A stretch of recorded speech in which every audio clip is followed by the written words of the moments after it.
മോദി ഭരിക്കുന്നുണ്ട്, ചന്ദ്രശേഖർ വന്ന് മാറ്റം ഉണ്ടാവുമോ എന്നുള്ളൊരു ചെറിയൊരു ഇതുണ്ട്. നമ്മള് പാരമ്പര്യമുള്ള വോട്ട് നമ്മുടെ അമ്മ അച്ഛൻ ഇരിക്കുന്ന സമയത്ത് ഇടുന്ന വോട്ട് തന്നെ കൈക്ക് വോട്ട്. ഇവിടുത്തെ വികസനം എന്ന് പറയുന്ന കോൺഗ്രസ് ആണ്. അവർ വന്നതിന് ശേഷം കോൺഗ്രസ് ഉണ്ടാക്കി വെച്ച എല്ലാം വിറ്റ് നശിക്കും.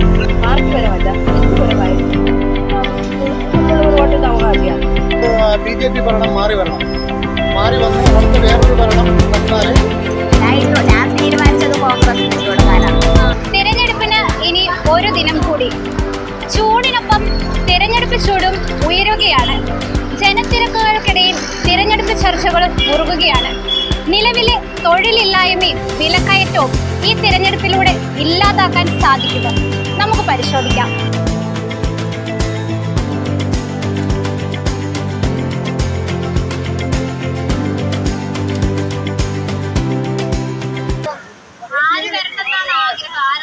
ഇവിടുത്തെ വികസനം എന്ന് പറയുന്ന കോൺഗ്രസ് ആണ്. അവർ വന്നതിന് ശേഷം കോൺഗ്രസ് ഉണ്ടാക്കി വെച്ച എല്ലാം വിറ്റ് നശിക്കും. മൂന്ന് പ്രാവശ്യമായിട്ട് ശശി തരൂരല്ലായിരുന്നു അവിടുത്തെ തിരുവനന്തപുരത്ത് റെപ്രസെന്റ് ചെയ്തത്.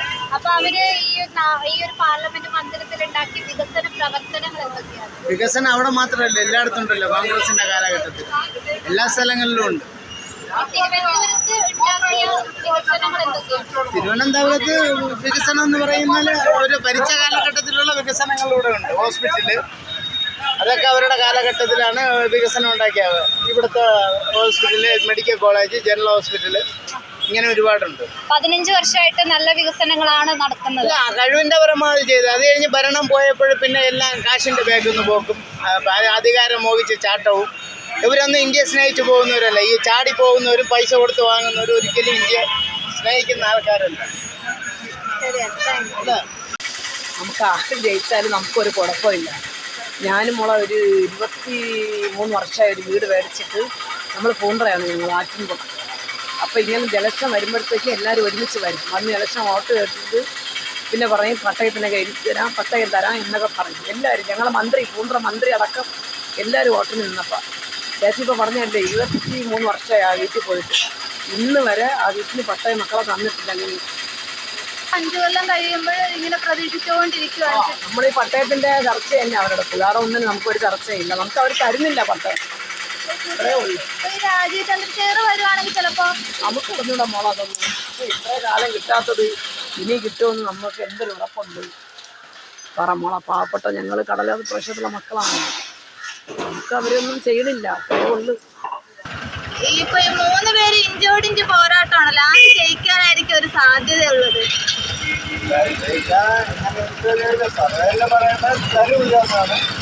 കോൺഗ്രസ് തന്നെ ജയിക്കും, തരൂരാണ്. ഈ പന്ന്യൻ രവീന്ദ്രൻ എങ്ങനെയാണത്? നല്ല വ്യക്തിയാണ്. ജയിക്കാൻ എന്തെങ്കിലും സാധ്യതയുണ്ടോ? കാര്യം അവരുടെ കൂടെ ആണല്ലോ എല്ലാ രാഷ്ട്രീയ ആൾക്കാരും കൂടുതൽ അങ്ങനെ അദ്ദേഹത്തിന്റെ കൂടെയാണ്. ഒരുപാട് പ്രവർത്തകരും സർവേയിൽ വരുന്നത് തരുന്നുണ്ട്.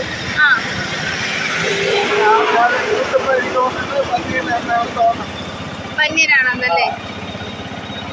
രാജീവ് ചന്ദ്രശേഖരനെ കുറിച്ച് എന്താ അഭിപ്രായം? കുഴപ്പമില്ല, കുറച്ച് വികസനങ്ങളൊക്കെ കൊണ്ടുവരുമായിരിക്കും. ജയിച്ചാൽ കൊണ്ടുവരുമെന്ന് പറയുന്നു. അവരാണല്ലോ കൂടുതൽ ഇവിടെ വികസനം കൊണ്ടുവന്നത്. മോദി സർക്കാർ റോഡുകളും അവരാണല്ലോ കൊണ്ടുവന്നത്. അത്യാവശ്യമായിട്ടാണ് വാഹനം ഓടിക്കാൻ സ്വാതന്ത്ര്യമായിട്ട് ഓടിക്കണം. അതിന് റോഡ് വേണം. ഈ ചെറിയ റോഡൊന്നും പോരാ, അതിന് റോഡ് വികസനം വേണം. ഇപ്പൊ ചില റോഡുകളൊക്കെ ഇങ്ങനെ ഇളക്കി മറിച്ചിട്ടിരിക്കുന്നതുകൊണ്ട് ഓട്ടോ ഒക്കെ കുറവാണോ ഇപ്പൊ? അതിൽ ഓട്ടോ കുറവ്, ജനങ്ങൾക്ക് ബുദ്ധിമുട്ടാണ്. ഇങ്ങനെയെല്ലാം നമ്മളെ മോളെ ഇലക്ഷൻ്റെ കാര്യം നമുക്ക് പറഞ്ഞാൽ നമുക്കൊരു വോട്ടുണ്ട്. നമ്മൾ പണ്ട് തൊട്ട് പാരമ്പര്യം വരെയുള്ള വോട്ട് നമ്മൾ ആ ഭൂരിപക്ഷത്തിനോ ചെയ്യുമോ? നമുക്കൊന്നും തന്നില്ല മോളെ, ഒന്നും തന്നില്ല. നമുക്കൊരു വോട്ടുണ്ട്. ആ വോട്ട് നമ്മൾ പാരമ്പര്യമുള്ള വോട്ട്, നമ്മുടെ ഭൂരിപക്ഷം നമ്മുടെ അമ്മ അച്ഛൻ ഇരിക്കുന്ന സമയത്ത് ഇടുന്ന വോട്ട് തന്നെ ആ കൈക്ക് വോട്ട് ചെയ്യും. ഇല്ല അങ്ങനെയൊന്നും. നമ്മൾ പണ്ട് തൊട്ട് ചെയ്യുന്ന വോട്ട് ഇപ്പോഴും ആ വോട്ട് തന്നെ ചെയ്യുന്നത്. നമുക്ക് ആനുകൂല്യം തരുന്ന അവരല്ലേ. ഇപ്പോഴും പെൻഷൻ ഇല്ലാതെ കിടന്നപ്പോൾ അവരാണ് കുത്തി ഇളക്കി നമുക്ക് പെൻഷൻ തന്നത്. എങ്കിൽ അവർക്കോ നമ്മൾ വോട്ട് ചെയ്യും. നമുക്ക് 3 പാർട്ടിയും കൊണ്ട് ജീവിക്കുന്നവരാണ് കച്ചവടക്കാർ. അപ്പോൾ ഒരു പാർട്ടിയും കുറ്റം പറയാൻ പറ്റില്ല. നമുക്ക് വ്യക്തിപരമായിട്ട്, പാർട്ടിപരമല്ല, വ്യക്തിപരമായിട്ട് നമ്മൾ ഒരു വോട്ടിൻ്റെ അവകാശിയാണ്. ചെല്ലുക, ഒരു വോട്ട് നമുക്ക് നാട്ടിൽ സമാധാനമുള്ളതും നല്ലതാരെന്ന് തോന്നുക അവർക്ക്. അല്ലാതെ പാർട്ടി പറഞ്ഞ് അവരെ എന്തിനാണ് നമ്മൾ ചെയ്യുന്നത്? എൻ്റെ ആവശ്യമില്ല. അതല്ലേ ശരി. അതെ. നമ്മൾ 3 പാർട്ടിയും കൊണ്ടും ജീവിക്കുന്നവരാണ്. അപ്പൊ ഇവിടെ വരുന്ന എല്ലാവരും ഒരുപോലെയാണ്, അങ്ങനെ ഒരുപോലെയാണ്. ഈ 3 പാർട്ടിക്കാരും നമ്മളോട് പെരുമാറുന്നത് ഒരേ രീതിയിലാണ്. ഇപ്പം നമുക്കറിയാം ആർക്ക് വോട്ട് കൊടുത്താൽ നാട്ടിന് സമാധാനം ഉണ്ടാവും, നാട്ടിന് നല്ലതുണ്ടാവും. അവർക്ക് ഒരു വോട്ട് കൊടുക്കും, അത് നമ്മളെ അവകാശം. ഇനി ആര് വന്നാലൊരു മാറ്റം വരും, അങ്ങനെയൊക്കെ ഒരു പ്രതീക്ഷ ഉണ്ടോ? അങ്ങനെ ഒരു പ്രതീക്ഷ അല്ല ആക്ച്വലി. ലൈക്ക് എന്താ പറയുക, ഒരു പൊളിറ്റിക്സിനെ ലൈക്ക് ഈ പറയുന്ന പോലെ എന്താ, പൊളിറ്റിക്സ് ഒരു ജീവിതമാർഗ്ഗമാക്കി മാറ്റാതെ ലൈക്ക് ഈ പറയുന്ന പോലെ എന്താ പറയുക, ഭരിച്ചു കഴിഞ്ഞാൽ ലൈക്ക് നമ്മുടെ നാട്ടിൽ ജനങ്ങൾക്ക് ആര് നല്ലത് കൊണ്ടുവരും. അതൊരു പ്രത്യേക പൊളിറ്റിക്കൽ പാർട്ടി എന്നുള്ളതല്ല. ലൈക്ക് ഇപ്പം അതാര് വന്നാലും, അതിപ്പോൾ ഒരു നാളൊരു സ്വതന്ത്രം വന്നാലും അങ്ങനെയാണ്. ഇപ്പം BJP വന്നാലും കോൺഗ്രസ് വന്നാലും ഇപ്പം LDF വന്നാലും ഏത് പാർട്ടിക്കാർ വന്നാലും അവരൊരു എന്താ റെസ്പോൺസിബിലിറ്റി ഏറ്റെടുക്കണം. ഏത് പാർട്ടി വരുന്നതെന്നുള്ളതല്ല, വരുന്ന ആരാണെങ്കിലും അവർ ജനങ്ങളുടെ കാര്യത്തിനകത്ത് റെസ്പോൺസിബിലിറ്റി ഏറ്റെടുക്കണം. അതാണ് അഭിപ്രായം. പെൻഷനൊക്കെ കിട്ടിയോ? പെൻഷനൊക്കെ കിട്ടിയോ മക്കളെ? പെൻഷൻ സമയത്തിന് കിട്ടിയോ? കിട്ടിയായിരുന്നു. ആ ഒരിടയ്ക്കൊന്നും നമുക്ക് കിട്ടൂലായിരുന്നു. ഒരുപാട് കുടിശ്ശിയൊക്കെ കിടക്കുകയാണ്, പക്ഷെ ഒന്നും നമുക്ക് കിട്ടിയിട്ടില്ല. ഇപ്പോഴാണ് നമുക്ക് ഈ ഇലക്ഷത്തിന് എന്നായപ്പോൾ നമുക്ക് ഇപ്പോൾ 2 മാസത്തെ പൈസ ഒത്തു കിട്ടിയത്. 2 മാസത്തെ ഒത്തു കിട്ടിയായിരുന്നു. അത് തരുവേ ജയിക്കുള്ളൂ. നമ്മൾ എൻ്റെ അച്ഛനും അമ്മയും ഉള്ള കാലം തൊട്ടേ ഞങ്ങൾ അതിലാണ്, കോൺഗ്രസ്സാണ്. ഞാൻ ഫസ്റ്റിൽ വോട്ടിടാൻ തുടങ്ങിയത് കോൺഗ്രസ്സിന് വേണ്ടി. ഓട്, ഓന്ത്, ഒട്ടകം ഇങ്ങനെയുള്ള ഇതിലൊക്കെയാണ് ഞങ്ങൾ വോട്ട് ഇടാൻ തുടങ്ങിയത്. അന്നൊക്കെ ഏണി, ഓട്, ഓന്ത് ഇങ്ങനെയുള്ള ഇതൊക്കെ ആയിരുന്നു അന്നത്തെ ചിഹ്നങ്ങളൊക്കെ ഉള്ളത്. കാലവും കുടവും അന്ന് തൊട്ടേ ഉള്ളതാണ്. ഞാൻ കോൺഗ്രസ്സാണ്. ഞാനും അങ്ങനെ തന്നെ, ഞങ്ങളുടെ കുടുംബം എല്ലാം അത് തന്നെ. പൊതുവെ കോൺഗ്രസിലാണ് നമുക്കൊരു വിശ്വാസം. വിലക്കയറ്റമൊക്കെ കുറയുമെന്നാണ് സാധാരണ അവർ വരുമ്പോഴാണ് ഈ ബിസിനസ്സുകാർക്ക് എന്തെങ്കിലും ഒരു ഉപയോഗം വരുന്നത്. കോൺഗ്രസ്സുകാർ വരുമ്പോ. അതെ, ശശി തരൂർ വരുവാണെങ്കിൽ അതെ അദ്ദേഹം തന്നെ വരണം. നല്ല വ്യക്തി ആരാണ് അവർക്ക് വോട്ട് ചെയ്യാം. അത്രേ ഉള്ളൂ. പറയാൻ പറ്റൂല. നമ്മൾ ട്രിവാൻഡ്രത്തിലെ കാര്യം പറയാൻ പറ്റൂല. പോരാട്ടമാണ്. ആണ്.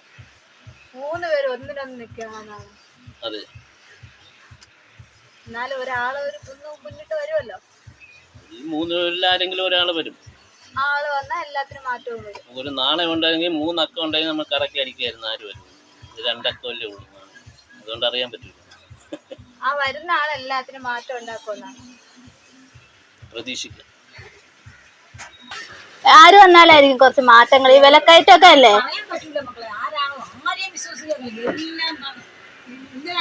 എല്ലാം കള്ളന്മാരെ ആരെ വിശ്വസിക്കേ? വെള്ളം ഇല്ല, എല്ലാം പണങ്ങളെല്ലാം കൂട്ടി വാങ്ങിച്ചോണ്ട് വരും. എല്ലാത്തിനും വിലയും കൂട്ടിയില്ലേ? എല്ലാം വിലയും നമുക്ക് ജീവിക്കാൻ നിർത്തിയില്ല. പിടിച്ചു വരെ കാലമല്ലേ. കച്ചവടമൊക്കെ എങ്ങനെയുണ്ട് ഇപ്പൊ? കച്ചവടമൊന്നും ഇല്ല, ആളില്ല കണ്ടാ. ഭരണം നല്ല ഭരണമാണെങ്കിൽ എല്ലാവരും ജയിക്കും. ആര് വന്ന ഒരു മാറ്റം ഉണ്ടായിരിക്കും. ഇപ്പൊ വിലക്കയറ്റവും കാര്യങ്ങളൊക്കെ അല്ലേ, സാധാരണക്കാർക്ക് ജീവിക്കാനൊന്നും പറ്റുന്നില്ലല്ലോ. അപ്പൊ അത് എങ്ങനെ ഒരു മാറ്റം ആര് വന്നാ ഉണ്ടാവുമായിരിക്കും? ആര് വന്നാൽ ഉണ്ടാവും എന്നുള്ളത് ഇപ്പം നമുക്ക് പറയാൻ പറ്റില്ല. ഏത് ഭരണം വന്നാലും എന്നെ പോലെയുള്ള പാവപ്പെട്ടവർക്കെല്ലാം ഇത് തന്നെ ഗതി. അല്ലാതെ ഒരു മാറ്റവും വരുന്നില്ല. ഏത് ഭരണം വന്നാലും മാറ്റം വരുന്നില്ല.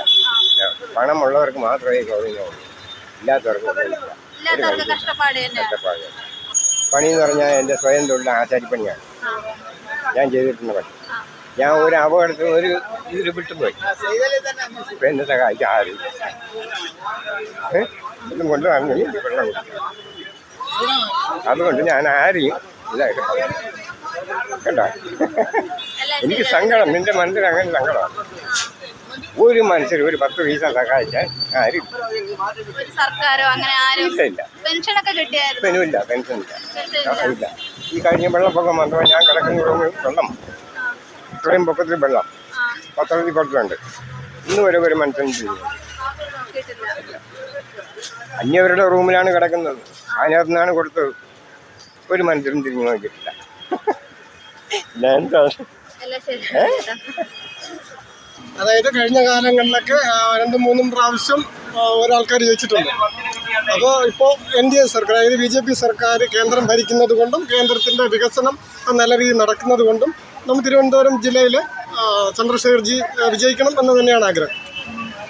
എൻ്റെ ഒപ്പീനിയൻ മാത്രമല്ല, പബ്ലിക്കിനോടും പറയാനുള്ളത് തന്നെയാണ്. ജയിച്ചു കഴിഞ്ഞാൽ ഒരു മാറ്റം സംഭവിക്കും എന്നതാണ് വിശ്വാസം. ഈ 10 കൊല്ലത്തിലുള്ളതിനേക്കാൾ കൂടുതൽ വികസനം ഉണ്ടാവും. കാരണം കോൺഗ്രസിന്റെ MP നേരത്തെ ജയിച്ചല്ലോ, 3 പ്രാവശ്യം ജയിച്ചല്ലോ. ഇവിടെ എന്ത് വികസനമാണ് നടന്നിട്ടുള്ളത് എന്ന് പറയാനും നമുക്ക് പറ്റില്ല. എണ്ണപ്പെടുന്നതൊക്കെ ഉണ്ടാവുള്ളൂ. അപ്പോൾ അതുകൊണ്ട് എന്തായാലും ഒരു മാറ്റം വരുമെന്നാണ് വിശ്വാസം. ജയിക്കട്ടെ എന്ന് പ്രാർത്ഥിക്കുന്നു. എന്നെ കച്ചവടങ്ങൾ നമ്മൾ കഷ്ടപ്പെട്ട് മക്കളെ റോട്ടിൽ കഷ്ടപ്പെട്ട് ഈ ചൂടാൻ കുറെ കളിയൊക്കെ ഉണ്ട്. ഈ ചൂട് കണ്ണു തുറക്കാൻ പറ്റും. പെൻഷനൊക്കെ കിട്ടിയായിരുന്നു? പെൻഷൻ 8-6 മാസത്തെ വരും, ഇതുവരെ തന്നിട്ടില്ല. എന്തൊരു ചെയ്യാൻ പൊന്നു. ഇലക്ഷൻ വരുമ്പോ എന്താ ഇപ്പൊ ഇവിടെ തിരക്കൊക്കെ ഉണ്ട്? വണ്ടി ആൾക്കാരൊക്കെ വന്ന് ചോദിച്ചായിരുന്നോ വോട്ട് ചെയ്യണോന്നൊക്കെ? ഒന്നും കേട്ടിട്ടില്ല. ഇവിടെ ഇതുവരെ ആരും വന്നിട്ടില്ല. ഇലക്ഷൻ ഇപ്പൊ ആര് ജയിക്കുമായിരിക്കും? എല്ലാരും കോൺഗ്രസ് ആണെന്നാണ് പറയണേ. അമ്മ എന്താ പറയണേ? നമുക്കെങ്ങനെ അറിയാം ആരാണ് കൂടുതൽ വോട്ട് കിട്ടില്ല, ജയിക്കുള്ളൂ. ആര് വന്നാലൊക്കെ വിലയൊക്കെ കുറച്ചായിരിക്കും.